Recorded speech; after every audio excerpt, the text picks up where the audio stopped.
Hello friends, study with BS classes में आपका बहुत बहुत स्वागत है। आज हम साइंस और टेक्नोलॉजी के आगे के सेक्शन के बारे में पढ़ेंगे। तो स्टार्ट करते हैं आज का डिस्कशन। हमने कहाँ छोड़ा था कल? नैनो टेक्नोलॉजी पे हमने इसको स्टॉप किया था, तो वहीं से स्टार्ट करते हैं। CSIR है ना के न्यू मिलेनियम लीडरशिप इनिशिएटिव के तहत नैनो तकनीक अनुसंधान के लिए IIT और NIT जैसे संस्थान में आर्थिक अनुदान दिए जा रहे हैं।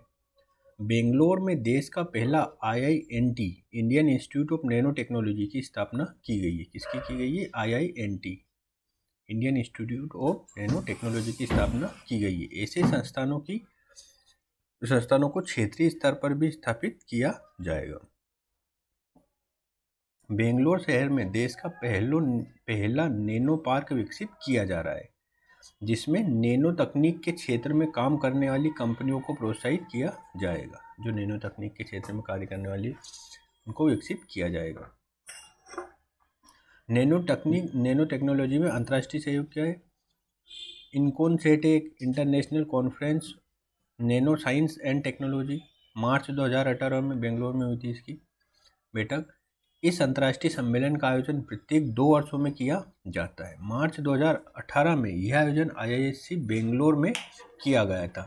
इसके अंतर्गत कई देशों के वैज्ञानिक, उद्योगपति, नए उद्यमी तथा शोधकर्ताओं ने भाग लिया है।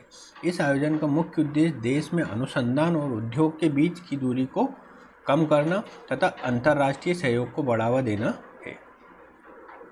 भारत, यूरोपीय संघ, Brazil, south Africa, Taiwan, Japan, रूस और अमेरिका के साथ नैनो तकनीक के क्षेत्र में द्विपक्षीय सहयोग पर कार्य कर रहा है। भारत मतलब इन देशों के साथ द्विपक्षीय समझौतों पर कार्य कर रहा है। STIO scientist and technocrats of Indian origin को भारत में होने वाले विभिन्न सम्मेलनों और वार्ताओं में आमंत्रित किया जाता है, जिससे उनकी तकनीकी दक्षता और अनुभव का लाभ उठाया जा सके। ऐसे व्यक्ति नवीनतम तकनीक के क्षेत्रों में अंतर्राष्ट्रीय सहयोग के सूत्रधार बन सकते हैं। ये पूरा मैंने इसका संक्षेप में समरी लिख रखी है। जब आप इसको नोट्स में डाउनलोड करके पढ़ेंगे तो आपको आसानी से समझ में आ जाएगा। अब हम देखेंगे रोबोटिक्स, है ना। इसके अंतर्गत basic concepts, robotics, type of robot, robotic system और रोबोटिक लॉ। एप्लीकेशन जानेंगे, इसके इश्यूज जानेंगे और भारत में और इंटरनेशनल मतलब अंतर्राष्ट्रीय स्तर पर क्या स्थिति है इसके बारे में जानेंगे। रोबोट एक स्वचालित, स्वनियंत्रित, बहुउद्देशीय और रीप्रोग्रामेबल करने योग्य मशीन है, जो सामान्यतः ऐसे कार्य को करता है जो मानव श्रम के द्वारा संपादित किए जाते हैं। ये अन्य मशीनों की तरह मानव श्रम की प्रतिस्थापन है मानव श्रम का प्रतिस्थापन है, जिसमें मानवीय हस्तक्षेप न्यूनतम होता है। रोबोटिक्स क्या होता है? रोबोट तथा उसके निर्माण से जुड़े वैज्ञानिक अध्ययन को रोबोटिक्स कहते हैं। ये एक बहुविषयक क्षेत्र है, जिसके अंतर्गत रोबोट के निर्माण के लिए डिजाइनिंग पदार्थ का चुनाव, मोटर और विद्युत परिपथ का निर्माण, कंप्यूटर प्रोग्रामिंग जैसे क्षेत्र आते हैं। टाइप्स ऑफ रोबोट क्या होता है? पहला देखेंगे परिचालन के आधार पर 2 तरीके होते हैं, स्थिर रोबोट और गतिशील रोबोट, है ना। इसके अंतर्गत स्थिर रोबोट के अंतर्गत industrial robot, assembly operation robots. गतिशील रोबोट के अंतर्गत व्हील्ड रोबोट, है। समतल क्षेत्र में गति जैसे गोदाम और हॉस्पिटल जैसे क्षेत्रों में। लेग्ड रोबोट असमतल क्षेत्र में गति जैसे मानव निवास या कार्यस्थल या युद्ध क्षेत्र में गति के लिए। लेग्ड रोबोट मानव रोबोट से अस्तित्व की परिकल्पना पर बल देता है। दूसरा है कार्य क्षमता के आधार पर रोबोट का वर्गीकरण। इसमें टाइप फर्स्ट रोबोट, इस श्रेणी के रोबोट किसी कार्य को मानव से बेहतर करते हैं, जैसे कटिंग रोबोट, पेंटिंग रोबोट, है ना। टाइप 2 रोबोट, इस श्रेणी में ऐसे रोबोट आते हैं जिनकी कार्यकुशलता मानव से बेहतर नहीं होती है, लेकिन उस क्षेत्र से जुड़े खतरे को देखते हुए रोबोट का प्रयोग किया जाता है।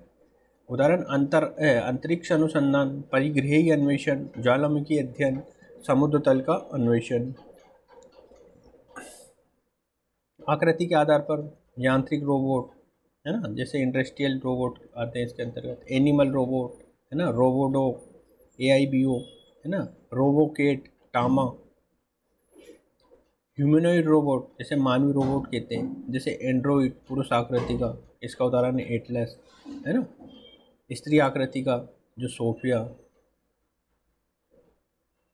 रोबोटिक सिस्टम में क्या क्या होता है, पहले होता है एंड इफेक्टर, ये मानव की अंगुली और हथेली की तरह है जिसके द्वारा कार्य संपादित किया जाता है, जैसे रोबोट से जुड़ा पेचकस, ड्रिलिंग यंत्र आदि।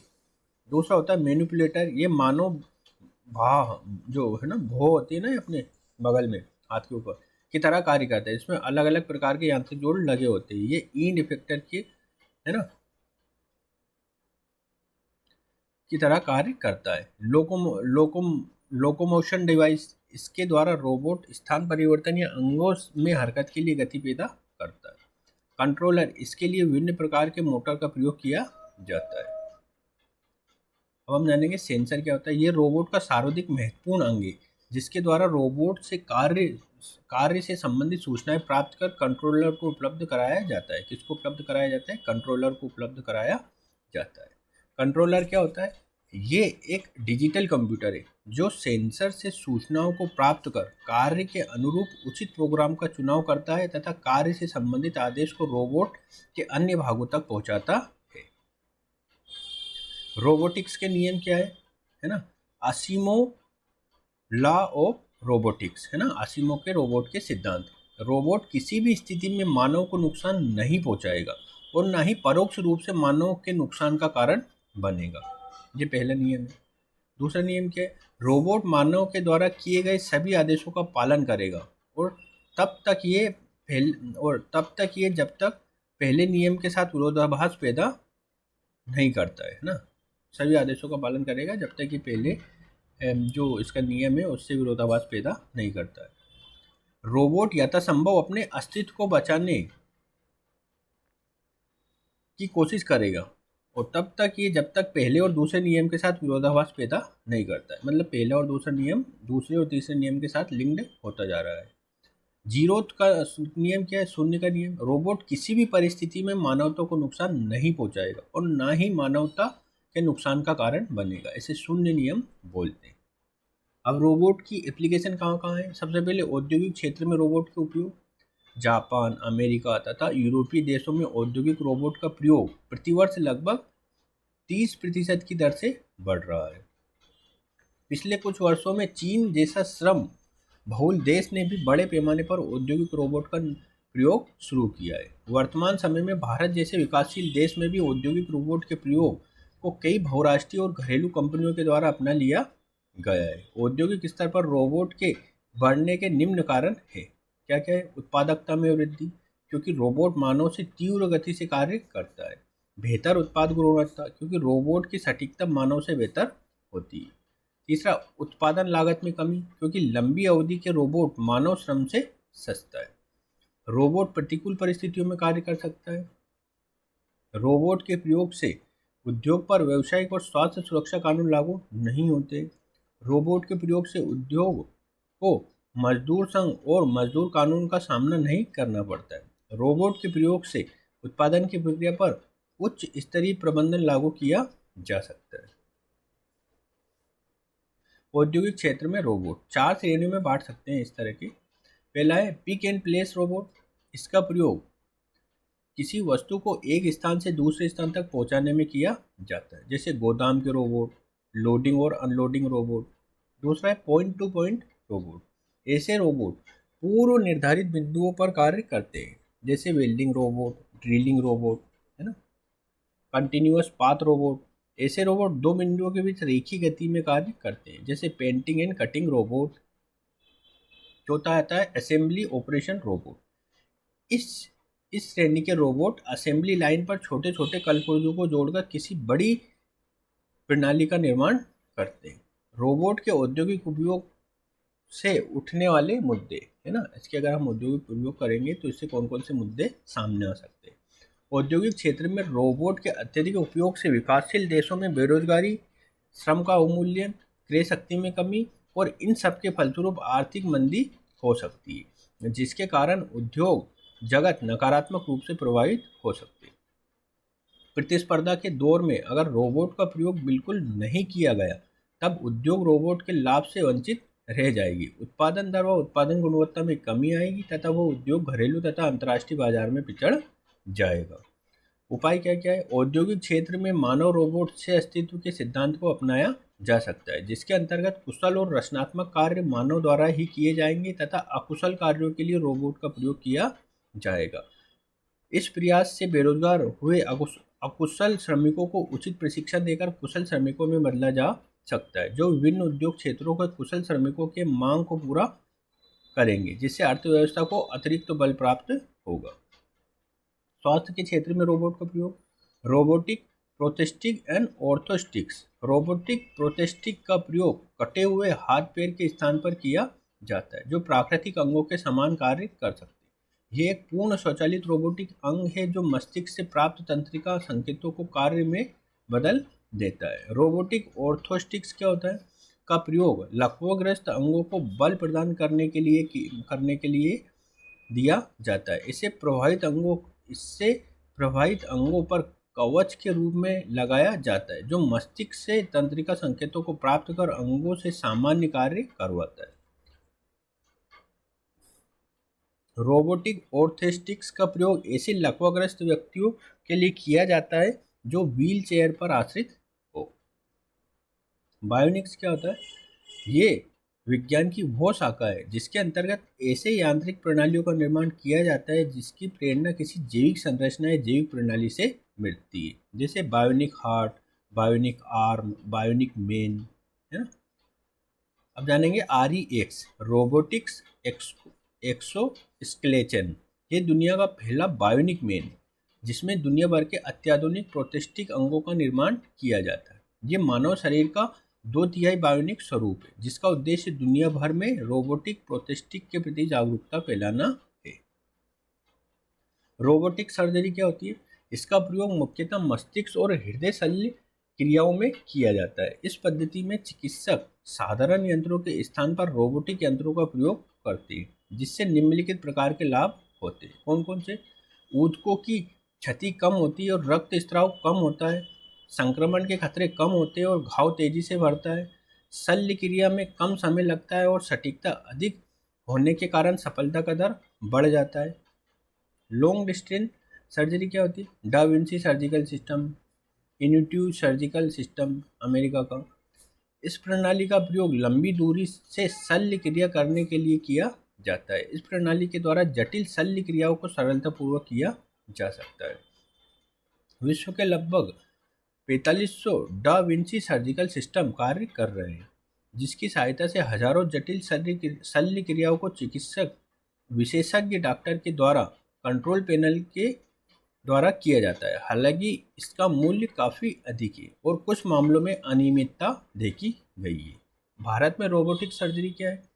भारत में मस्तिष्क और हृदय से संबंधित रोबोटिक सर्जरी की शुरुआत हो गई है। महानगरों के हॉस्पिटल में ऐसी सुविधाएं उपलब्ध है।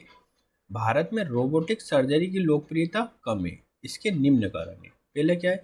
अत्यधिक महंगी प्रक्रिया, रोबोटिक सर्जरी के संदर्भ में सामान्य जन जागरूकता की कमी, प्रशिक्षित डॉक्टर और आवश्यक अवसंरचना की कमी। रोबोटिक सर्जरी का प्रयोग आपातकालीन स्थितियों में नहीं किया जा सकता है। इसके लिए न्यूनतम तैयारी समय की आवश्यकता होती है। रोबोटिक्स नर्स क्या होता है? इसका प्रयोग मुख्य रूप से मरीजों की देखभाल और स्वास्थ्य संबंधी आंकड़ों को प्राप्त करने के लिए किया जाता है। कुछ उन्नत रोबोटिक नर्स आदर्श देने पर मरीजों तक खाना पीना, दवा आदि को पहुंचा सकते हैं, जैसे स्थिर रोबोटिक नर्स FLO, गतिशील रोबोटिक नर्स, है ना, हेल्पमेट। रोबोटिक नर्स का प्रयोग चिकित्सा से जुड़े अकुशल कार्य के लिए किया जाता है, जिससे प्रशिक्षित चिकित्सीय संसाधनों पर दबाव कम होता है। चौथा आता है माइक्रो रोबोटिक्स। ये अत्यंत छोटे रोबोट है जिसे मानव तंत्र में प्रवेश कराया जा सकता है, जहां ये अल्सर या पाचन संबंधी अन्य रोगों का आकलन कर सकता है। ये प्रभावित क्षेत्रों में दवा भी पहुंचा सकता है। जापान माइक्रो रोबोटिक्स के क्षेत्र में अग्रणी है। नैनो रोबोटिक्स क्या होता है? ये नैनो तकनीक पर आधारित नैनो स्तर की रोबोटिक प्रणाली है। जिन्हें रक्त में प्रवेश कराया जा सकता है, जहां ये बिना किसी मानवीय हस्तक्षेप के रोगाणुओं से लड़ सकते हैं, कैंसर कोशिकाओं को नष्ट कर सकते हैं तथा शरीर में लक्षित अंगों तक दवा पहुंचा सकते हैं। ऐसी संरचना को NES नैनो इलेक्ट्रोमैकेनिकल सिस्टम या bio MES bio micro electromechanical system कहते हैं। घरेलू क्षेत्रों में रोबोट का प्रयोग क्या होता है? जैसे टॉय रोबोट या साथी रोबोट जैसे कहते हैं, रोबोकेट टामा देखभाल करने वाला रोबोट, रोबो डॉग AIBO है ना, गाइड रोबोट होता है ये, माइको बच्चों के साथी रोबोट होते हैं। इस श्रेणी में ऐसे रोबोट आते हैं जिन्हें एक खिलौने के रूप में विकसित किया गया है तथा इनमें कुछ विशिष्ट गुणों को जोड़कर इसे सुरक्षा और सामान्य देखभाल की दृष्टि से उपयोगी बना दिया गया है। जैसे AIBO अपने दृश्य संवेदकों की मदद से नेत्रहीन और बच्चों को सड़क पार करा सकता है। टामा सूचना तंत्र से जुड़कर किसी व्यक्ति की स्वास्थ्य संबंधी सूचनाओं को परिजनों तक पहुंचा या भेज सकता है। माइक्रो रोबोट बच्चों के साथी के रूप में कार्य करता है। दूसरा आता है सर्विस रोबोट, जिसे सहायक रोबोट हम कहते हैं। रोबोट में कुछ बदलाव करके, है ना, इस श्रेणी के औद्योगिक रोबोट में कुछ बदलाव करके उन्हें घरेलू कार्य के अनुरूप बनाया जाता है। जैसे पिक एंड प्लेस रोबोट के घरेलू संस्करण का प्रयोग किसी वस्तु को एक स्थान से दूसरे स्थान पर ले जाने में किया जाता है। क्लीनिंग रोबोट, है ना, बिना मानवीय हस्तक्षेप के घर की साफ सफाई कर सकता है क्लीनिंग रोबोट। घरेलू क्षेत्र में रोबोट के प्रयोग से जुड़े हुए मुद्दे। रोबोट के साथ मानव के भावनात्मक संबंध स्थापित हो सकते हैं, जिससे मानवीय मूल्यों का ह्रास हो सकता है तथा व्यक्ति रोबोट के प्रति अधिक संवेदनशील हो सकता है। मानवीय आकृति के रोबोट का दुरुपयोग रोबोटिक्स, पोर्नोग्राफी तथा रोबोटिक वेश्यावृत्ति में किया जा सकता है। मानव रोबोट अंतरंगता अत्यंत विवादास्पद मुद्दा है। बुजुर्गों की देखभाल के लिए रोबोट का प्रयोग करने पर बुजुर्गों में भावनात्मक और मनोवैज्ञानिक असंतुलन पैदा हो सकता है तथा यह समाज वास्तविकता से दूर हो सकते हैं। सैनिक क्षेत्र में रोबोट, है ना, युद्ध क्षेत्र में रोबोट का प्रयोग संहारक के रूप में नहीं होना चाहिए, क्योंकि ये असीमों के रोबोटिक्स के नियमों के विरुद्ध है। इसके प्रयोग से युद्ध में मानवीय संवेदनाओं में कमी आएगी और युद्ध की आवृत्तियां बढ़ जाएंगी। तकनीकी स्तर पर भी अभी तक ऐसी रोबोटिक्स प्रणाली का विकास नहीं हो पाया है जिससे उच्च स्तरीय रणनीति और त्वरित निर्णय लेने की क्षमता हो जो युद्ध के लिए आवश्यक हो। रोबोट का युद्ध क्षेत्र में प्रयोग सैनिकों के सहायक के रूप में किया जा सकता है, जो सैनिक की जान बचाने के साथ साथ उनकी युद्ध लड़ने की क्षमता में वृद्धि करेंगे। युद्ध क्षेत्र में आपूर्ति पहुंचा सकते हैं, बारूदी सुरंगों का पता लगा सकते हैं, निगरानी और जासूसी जैसे कार्य कर सकते हैं। जैसे फिनसेट DRDO के द्वारा बना है बारूदी सुरंग का पता लगाने के लिए। हेक्सापेट CAIR के द्वारा बहुउद्देशीय रोबोटिक प्रणाली जो युद्ध क्षेत्र में कार्य आ सकती है। एटलस MIS जो USA की यूनिवर्सिटी के द्वारा बनाया गया है। मानवीय आकृति का ये रोबोट युद्ध क्षेत्र में कार्य कर सकता है। चीता, ये USA के द्वारा बनाया गया रोबोट है, दुनिया का सबसे तेज दौड़ने वाला रोबोट जिसका प्रयोग संभवतः युद्ध क्षेत्र में किया जा सकता है। अंतरिक्ष अनुसंधान के क्षेत्र में अंतरिक्ष और दूसरे ग्रह मानव के लिए खतरनाक माने जाते हैं, इसलिए प्रारंभिक स्तर के अंतरिक्ष अभियान के लिए सामान्यतः रोबोटिक यंत्रों का प्रयोग किया जाता है। इससे प्राप्त जानकारी के आधार पर अगले चरण में मानव मिशन को भेजा जा सकता है ना। क्यूरियोसिटी रोबोटिक रोवर नासा के द्वारा भेजा गया था मंगल ग्रह पर अध्ययन के लिए। रेस्टेला फिलाइलिया अभियान ये यूरोपियन यूनियन के द्वारा भेजा गया था। पहली बार धूमकेतु पर रोबोटिक यान उतारा गया था। ISS, इसके निर्माण और देखभाल के लिए कई रोबोटिक प्रणालियों का प्रयोग किया जाता है। चंद्रयान सेकंड, है ना, के अंतर्गत भारत 2018 में रोबोटिक यान को चंद्रमा पर उतारेगा और इसको हमने भेजा था, लेकिन ये पूरी तरह से सफल नहीं हुआ है, ठीक है ना। इसमें जब सॉफ्ट लैंडिंग के दौरान इसका संपर्क टूट गया था। अब आता है आपदा प्रबंधन में रोबोट अत्याधुनिक संवेदकों से लैस होते हैं जिन्हें अत्यंत खतरनाक और विषम परिस्थितियों में भेजा जा सकता है। ये मानव के सहायक के रूप में आपदा प्रबंधन में मदद कर सकते हैं। जैसे हैदराबाद साइंस सोसाइटी ने एक रोबोटिक प्रणाली का विकास किया है जो मलबे में दबे लोगों का पता लगा सकता है। डार्पा, जो यूएसए का संस्थान है, ने एटलस नामक अत्याधुनिक मानव आकृत रोबोट का विकास किया है जो आगजनी और अन्य आपदा प्रबंधन में कार्य कर सकता है। दुर्घटनाग्रस्त मलेशियन विमान NH-370 के ब्लैक बॉक्स या फ्लाइट डेटा रिकॉर्डर को ढूंढने के लिए ब्लू फिन 21 नामक रोबोटिक पनडुब्बी का विकास किया गया था। कृषि क्षेत्र में रोबोट का प्रयोग।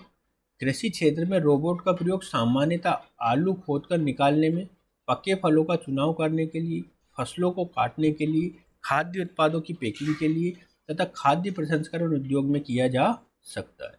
कृषि रोबोट का प्रयोग विकसित देशों तक ही सीमित है। भारत जैसे विकासशील देशों में कृषि रोबोटिक्स अनुसंधान स्तर पर है।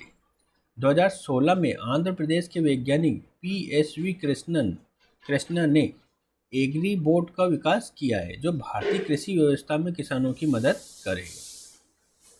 मॉडर्न रोबोटिक्स क्या है? इसके अंतर्गत हम देखेंगे सॉफ्ट रोबोटिक। इसमें मुलायम और लचीले रोबोटिक प्रणालियों का विकास किया जाता है जिसके लिए सिलिकॉन, इलेक्ट्रोएक्टिव पॉलीमर और एयर मसल का प्रयोग किया जाता है। इसमें विशिष्ट कंप्यूटर प्रोग्रामों और लचीले इलेक्ट्रॉनिक सर्किट लगाए जाते हैं। इस प्रणाली की विशेषता ये है कि ये अपने आकार में व्यापक परिवर्तन कर सकती है तथा अत्यंत सीमित क्षेत्र में गति कर सकता है। इसकी प्रेरणा ऑक्टोपस जैसे जैविक संरचनाओं से मिली है। इस रोबोटिक प्रणाली का प्रयोग आपदा प्रबंधन, रोबोटिक सर्जरी, पहनने योग्य रोबोट में किया जा सकता है। हार्वर्ड विश्वविद्यालय प्रारंभिक स्तर पर कई सॉफ्ट रोबोटिक प्रणालियों का विकास कर चुका है। दूसरा आता है स्वर्ण रोबोटिक्स। इस रोबोटिक प्रणाली में कई स्वतंत्र इकाइयों में बटी होती है। जो रोबोटिक प्रणाली होती है ये कई स्वतंत्र इकाइयों में बटी होती है। ये सभी स्वतंत्र इकाइयाँ सूचना तंत्र से जुड़ी होती है तथा आपस में संकेतों का आदान प्रदान करते हैं। हजारों इकाइयाँ वाले इस रोबोटिक प्रणाली का प्रयोग किसी एक उद्देश्य की प्राप्ति के संदर्भ में किया जा सकता है। स्वर्ण रोबोटिक्स के विकास की प्रेरणा मधुमक्खी और चींटी जैसे सामाजिक कीटों से मिली है जो झुंड में कार्य करते हैं। स्वर्ण रोबोटिक्स का प्रयोग निगरानी, जासूसी, राहत और बचाव कार्य तथा किसी विशेष क्षेत्र के अध्ययन के लिए किया जा सकता है। हार्वर्ड विश्वविद्यालय ने 1024 इकाइयों वाले स्वर्ण रोबोटिक प्रणाली का प्रदर्शन किया है। भारत में रोबोटिक्स का विकास। बेंगलोर में CAI centre for artificial intelligence and robotics है ना, रोबोटिक के क्षेत्र में कार्य करने वाली स्वतंत्र स्थानन है जिसके द्वारा कई महत्वपूर्ण रोबोटिक प्रणाली का विकास किया गया है जैसे गरुड़ रोबोट है ना। गरुड़ रोबोट हाल के द्वारा विमान निर्माण कार्य किया जाता है HAL Hindustan aeronautic limited. Next है जेट यू रोबोट। ये दृश्य संवेदक युक्त रोबोटिक प्रणाली है जिसमें कृत्रिम बुद्धिमत्ता से संबंधित प्रारंभिक स्तर के कार्य किए जाते हैं। CAIR DRDO के साथ मिलकर प्रतिरक्षा क्षेत्र में रोबोटिक से जुड़ी संभावनाओं पर कार्य करती है जैसे हेक्सापेड। पिछले एक दशक में भारतीय उद्योग में तथा भारत स्थित बहुराष्ट्रीय कंपनी द्वारा औद्योगिक रोबोट के प्रयोग में तेजी देखी गई है। इंटरनेशनल फेडरेशन ऑफ रोबोटिक्स, इसके अनुसार भारत में 2100 रोबोट का आयात किया गया था। वर्तमान में ये संख्या 6000 तक पहुंच चुकी है। रोबोट के बढ़ते प्रयोग के कारण इससे प्राप्त होने वाले विभिन्न औद्योगिक लाभ है। साथ ही साथ रोबोटिक का मूल्य वर्तमान समय में भी वहनीय है।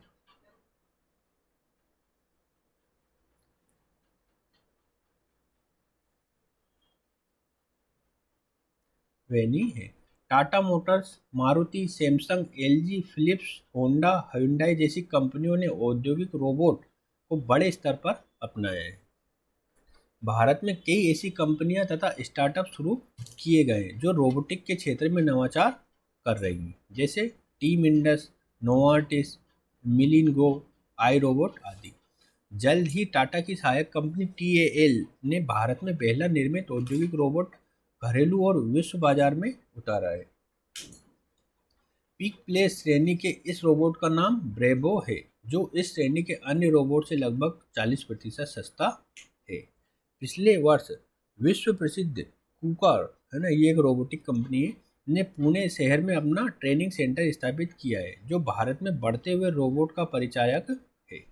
भारत में औद्योगिक रोबोट का प्रयोग मुख्य रूप से वाहन निर्माण, प्रतिरक्षा निर्माण, दवा निर्माण तथा कपड़ा निर्माण जैसे क्षेत्रों में किया जा रहा है। हालांकि औद्योगिक रोबोट के प्रयोग का दर अन्य देशों की तुलना में कम है।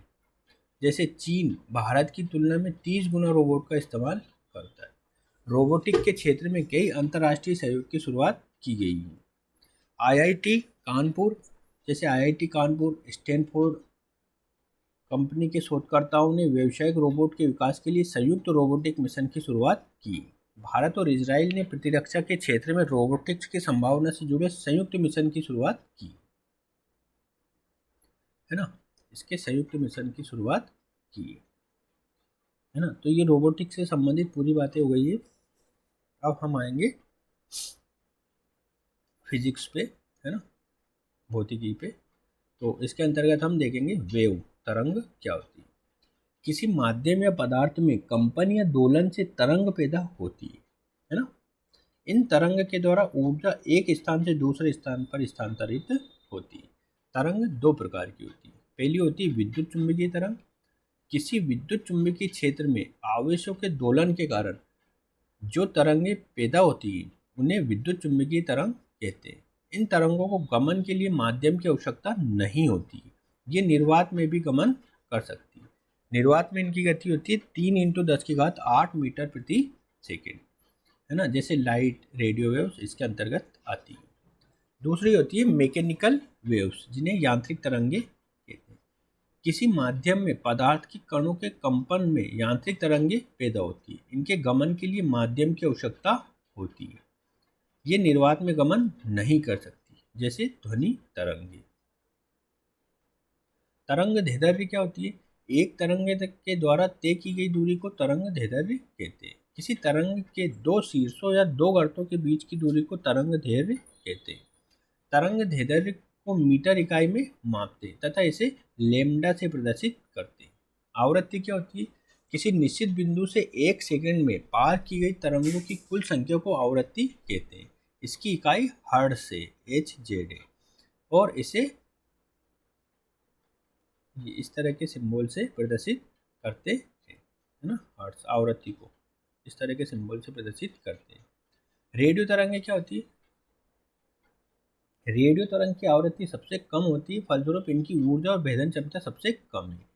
ये पृथ्वी के आयन मंडल को भेद नहीं पाती तथा उससे टकराकर वापस लौट आती है। इनका प्रयोग रेडियो प्रसारण तथा बेतार रेडियो संचार में किया जाता है। माइक्रोवेव क्या होती है। इनकी आवृत्ति, ऊर्जा स्तर और भेदन क्षमता रेडियो तरंग से अपेक्षाकृत अधिक है और ये आयन मंडल को भेदकर अंतरिक्ष में पहुंच जाती है। इनका प्रयोग टेलीविजन प्रसारण, सैटेलाइट टेलीविजन या DTH के लिए किया जाता है। इसके लिए संचार उपग्रह स्थापित किए जाते हैं जो माइक्रोवेव तरंगों को पृथ्वी की ओर परिवर्तित कर देता है। उपग्रह संचार और अंतरिक्ष मिशनों से संपर्क स्थापित करने के लिए वाईफाई, मोबाइल, वाईमैक्स, ब्लूटूथ में भी होता है ना। CALI, है ना, kilo ampere linear injection, BARC के द्वारा निर्मित इस बीम वीपन के द्वारा शक्तिशाली माइक्रोवेव तरंगों को छोड़ा जाता है, जिसमें दुश्मन के ड्रोन, विमान, मिसाइलें आदि के इलेक्ट्रॉनिक सर्किट को खराब कर गिराया जाता है। माइक्रोवेव कुकिंग क्या होती है। माइक्रोवेव ओवन, है ना, कुकिंग के तहत उच्च शक्ति माइक्रोवेव तरंगों के प्रयोग से माइक्रोवेव ओवन में खाना पकाया या गर्म किया जाता है। इसमें माइक्रोवेव का उत्सर्जन, है ना, मैग्नेट्रॉन ट्यूब नामक यंत्र में किया जाता है। माइक्रोवेव तरंग खाद्य पदार्थों में उपस्थित जल के अणुओं के द्वारा अवशोषित की जाती है तथा ऊष्मा में बदल दी जाती है, जिससे खाना शीघ्रता से पकता है।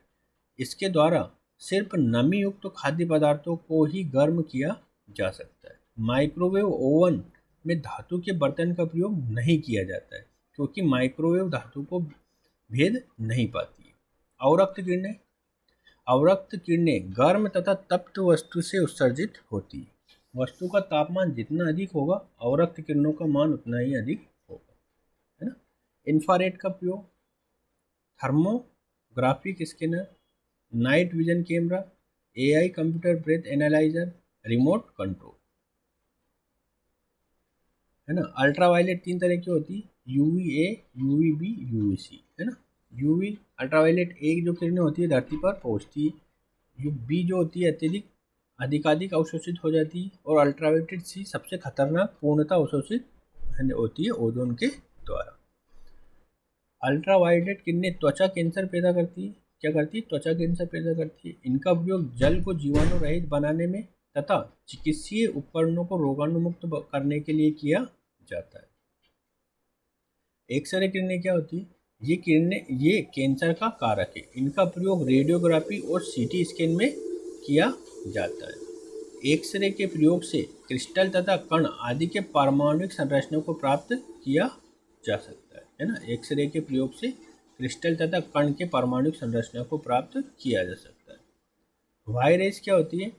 ये कैंसर का प्रबल कारक है। इसका नियंत्रित प्रयोग कैंसर कोशिकाओं को रोकने में भी किया जाता है। अब आता है हमारा लाइट, जिसे हम प्रकाश कहते हैं। प्रकाश विद्युत चुम्बकीय तरंग है ना। प्रकाश अनुप्रस्थ तरंग क्या है? अनुप्रस्थ तरंग, मतलब इसको माध्यम की आवश्यकता नहीं होती है गमन करने के लिए, है ना, क्योंकि इसके कणों के दोलन की दिशा प्रकाश की दिशा के अभिलंबवत होती है। प्रकाश के गमन के लिए माध्यम की आवश्यकता नहीं होती। प्रकाश की दोहरी प्रकृति अर्थात ये तरंग और ऊर्जा का एक रूप है। प्रकाश फोटॉन नामक कणों से मिलकर बना होता है। किससे मिलकर बना होता है? फोटॉन नामक कणों से मिलकर बना होता है ना। अब प्रकाश 7 रंगों में विभक्त होता है। आपको सभी पता होगा, बेजानी हपी नाला हमें जैसे बोलते हैं, है ना। बेजानी हपी नाला, है ना। ये हिंदी में, ये इंग्लिश में लिखा है ROYGBIV, है ना। रेड और वायलेट इस तरीके से, है ना। रेड की तरंग दैर्ध्य सबसे कम होती है और वायलेट की सबसे कम होती है, और जो बचे हुए रंगे इसके अंतर्गत होती है। प्रकाश का परावर्तन क्या होता है? प्रकाश किसी सतह से टकराकर उसी माध्यम में लौट आने को प्रकाश का परावर्तन कहते हैं। जैसे यहाँ से ये आपतित किरण है और इसी माध्यम में वापस आ गया तो ये परावर्तन कहलाएगा, है ना। और ये सिल्वरिंग या चांदी सर्वश्रेष्ठ परावर्तक होता है। चांदी की इस पर परत चढ़ाई जाती है, ये परावर्तन कहलाता है। अब हम जानेंगे दर्पण के बारे में। दर्पण में 2 चीज़ें आती है, समतल दर्पण और गोलीय दर्पण। गोलीय दर्पण में 2 दर्पण आते हैं, अवतल दर्पण और उत्तल दर्पण। समतल दर्पण क्या होता है? समतल दर्पण से आभासी, सीधा और सामान्य आकार का प्रतिबिंब प्राप्त होता है। प्रतिबिंब और वस्तु की दूरी दर्पण से समान होती है। प्रतिबिंब का पार्श्व परिवर्तित होता है। समतल दर्पण एकमात्र दर्पण है जो आभासी, सीधा और सामान्य आकार का प्रतिबिंब देता है। उपयोग कहाँ कहाँ होता है इसका? पेरिस्कोप, है ना, जिसे पनडुब्बी कहते हैं, उसमें सोलर कुकर में इसका प्रयोग होता है। अब हम देखेंगे गोली दर्पण। इसके अंतर्गत उत्तल दर्पण का देखते हैं, है ना। उत्तल दर्पण क्या होता है ना। ये उत्तल, और ये मैंने ऊपर जो बताया था उत्तल दर्पण का डायग्राम है ये, है ना। P क्या है? Pole of the mirror, F focus है और C सेंटर ऑफ कर्वेचर है ना। अवतल दर्पण क्या है? ये अवतल दर्पण है, ये वाला डायग्राम, है ना, फोकस। अब इसको हम समझते समझते दोनों में अंतर जानेंगे तो दोनों को स्पष्टता ज़्यादा आसानी से समझा जा सकता है। उत्तल दर्पण और अवतल दर्पण में एक साथ अध्ययन करेंगे तो दोनों आसानी से समझ में आ जाएंगे। उत्तल दर्पण हमेशा आभासी, सीधा और छोटे आकार का प्रतिबिंब बनाता है। अवतल दर्पण हमेशा वास्तविक और उल्टा प्रतिबिंब देता है जिसे पर्दे पर उतारा जा सकता है। उत्तल दर्पण का प्रयोग रियर व्यू मिरर, निगरानी दर्पण, स्ट्रीट लाइट में उपयोग किया जाता है। क्योंकि क्या करता है? क्योंकि ये प्रकाश को फैलाता है। अवतल दर्पण का सामान्य प्रयोग प्रकाश को केंद्रित करने के लिए टार्च, गाड़ी की हेडलाइट में प्रयोग किया जाता है। उत्तल दर्पण को अपसारी दर्पण भी कहते हैं। अवतल दर्पण को अभिसारी दर्पण भी कहते हैं क्योंकि ये प्रकाश को केंद्रित करता है। अवतल दर्पण में जब वस्तु को फोकस दूरी के अंदर रखा जाता है तब आभासी, सीधा और बड़े आकार का प्रतिबिंब का निर्माण होता है। इसका अवतल दर्पण का प्रयोग शेविंग मिरर या मेकअप मिरर के रूप में भी किया जाता है। अब प्रकाश का अपवर्तन देखेंगे, है ना। प्रकाश का अपवर्तन क्या होता है? जब प्रकाश की किरणें विरल से सघन माध्यम में प्रवेश करती है तब वो अभिलंब की तरफ मुड़ जाती है क्योंकि प्रकाश की गति कम हो जाती है।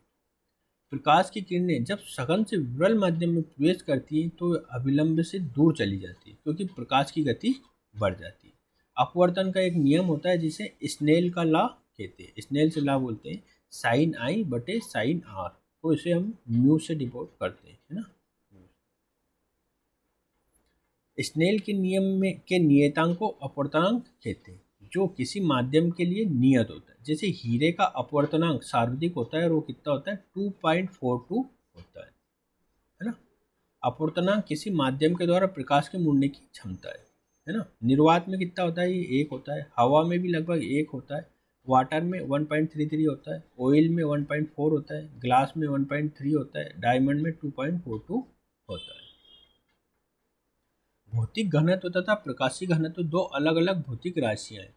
तेल का भौतिक घनत्व पानी से कम होता है लेकिन प्रकाशीय घनत्व पानी से अधिक होता है ना।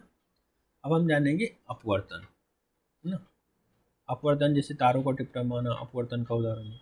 किसी भी खगोलीय पिंड से उत्सर्जित या परावर्तित प्रकाश जब वायुमंडल में प्रवेश करता है तब उसकी किरणें वायुमंडल के सघन माध्यम में लगातार अभिलंब की तरफ मुड़ती है जिसके कारण सभी खगोलीय पिंड आभासी ऊंचाई पर दिखाई देते हैं।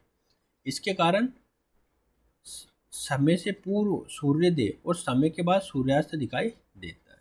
ये जल में अपवर्तन, इसका उदाहरण दिया है। जल में अपवर्तन कैसे होता है? जल में डूबी वस्तु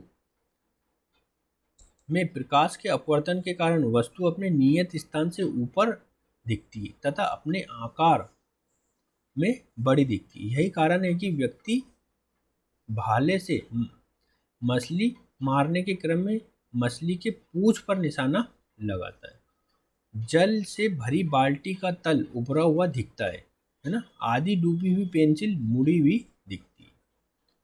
पूर्ण आंतरिक परावर्तन को जानेंगे हम, है ना। पूर्ण आंतरिक परावर्तन, प्रकाश जब सघन से विरल माध्यम में प्रवेश करता है तथा आपतन कोण का मान क्रांतिक कोण के बराबर या उससे अधिक होता है तो प्रकाश की किरणें दूसरे माध्यम में अपरिवर्तित न होकर उसी माध्यम में परावर्तित हो जाती है। इसे टोटल इंटरनल रिफ्लेक्शन पूर्ण आंतरिक परावर्तन कहते हैं।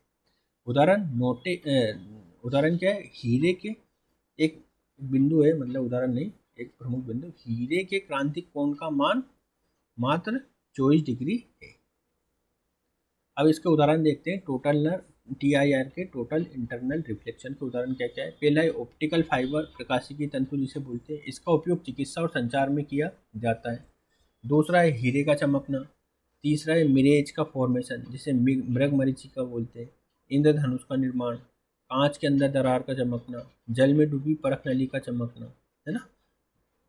इसका बहुत अच्छा उदाहरण है मिरेज फॉर्मेशन, है ना, मृगमरीचिका। कभी कभी आप जब रेगिस्तान में जाते हैं तो आपको, और खाली सड़क पर आप जा रहे हैं दूर से, तो आपको जो सड़क से काफ़ी दूर है वहाँ पे आपको जल भरा हुआ दिखाई देगा। वो किस लिए होता है? वो मृगमरीचिका के कारण ही होता है। इंद्रधनुष का निर्माण भी इसी तरीके से होता है ना। स्कैटरिंग ऑफ लाइट देखते हैं। प्रकाश का परावर्तन क्या होता है?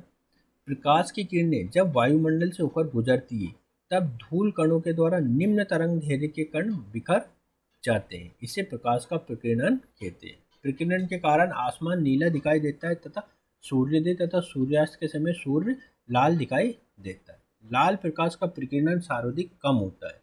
यही कारण है कि खतरे के संकेत के रूप में लाल रंग का प्रयोग किया जाता है। वायुमंडल के बाहर अंतरिक्ष काला दिखाई देता है क्योंकि प्रकीर्णन के कारण, प्रकीर्णन के लिए जो आवश्यक धूल कण होते हैं वो उपस्थित नहीं होते, अर्थात अनुपस्थित होते हैं।